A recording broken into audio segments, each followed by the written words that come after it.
Hey YouTube, this is Southern Purple 1. We live in crazy times. I hope you're preparing. I hope you're praying.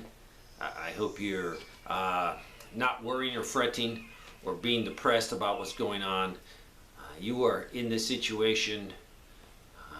You were put in here by God at this time of history. All times of history have had problems.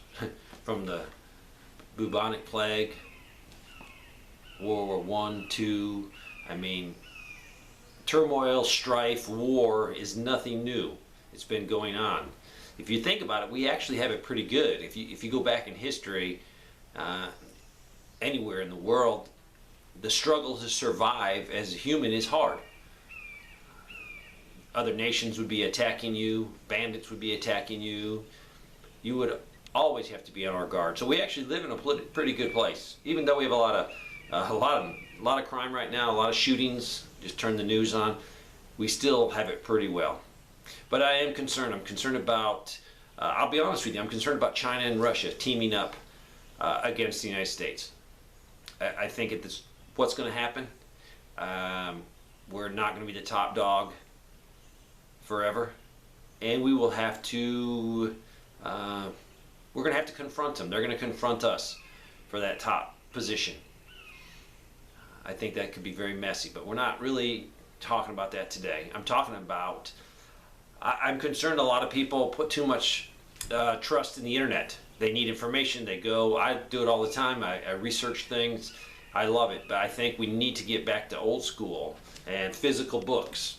I have a large collection of books because I really don't like technology, so I don't really have a Kindle, or I don't download files and put on my computer because my computer breaks. All those files are absolutely worthless. EMP, take them out. So I am old school.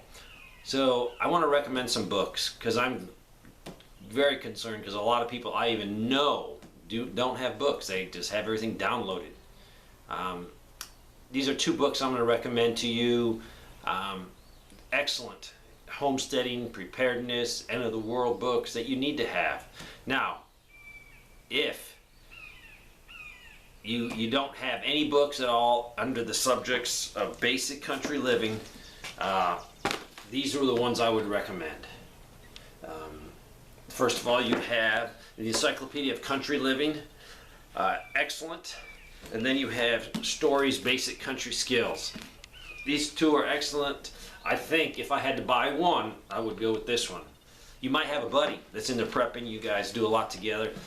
You might want to decide, hey, you buy one, I buy the other one. That way we can compare and see, because there's different stuff in there.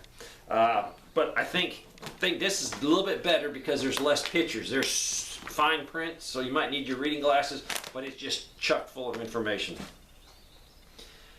So even if you don't live on a homestead, you live in the suburban area, this is going to help you, I truly believe, when we go through an economic collapse. There's a lot of skills in here you're going to have to know, and if the internet goes down, where are you going to learn them?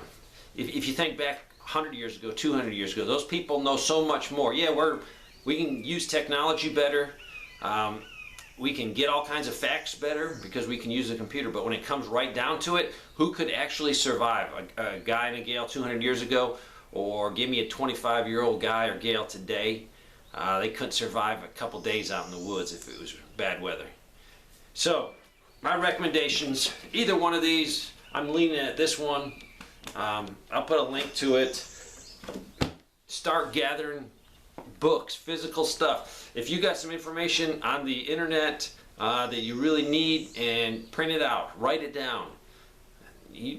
Tomorrow the internet could be gone, and that information is going to be necessary to protect yourself, to make sure your family survives. I'm definitely concerned because I've talked to a couple guys and they're very proud of their, I guess you call it digital downloads, and they got all this stuff online and they got it on their computer, but that computer can break, anything can happen. So start thinking long-term. Books. Think 200 years ago books were very precious, and I believe in the future books might be very precious also. Thanks for watching.